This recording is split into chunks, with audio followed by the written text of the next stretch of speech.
రక్షించే సకల జ్ఞానమూర్తి. ఎవరింట తాను కొలువుండునో కలుగును వారికి కీర్తి. సకల సంపదల మూలము సుమనోహరి లక్ష్మి. శ్రీ చక్రవాసిని మాత శ్రీ విష్ణు ధర్మ పత్ని.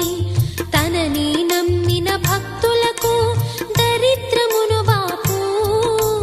కొలిచెడి వనితల కొంగులలో బంగారము నింపు. అష్టలక్ష్ముల రూపున అవతారం దాల్చినది. కష్టములను తొలగించగా భూమిలో వెలసినది. లక్ష్మీదేవి కథ శ్రీ లక్ష్మీదేవి కథ. లక్ష్మీదేవి కథ శ్రీ లక్ష్మీ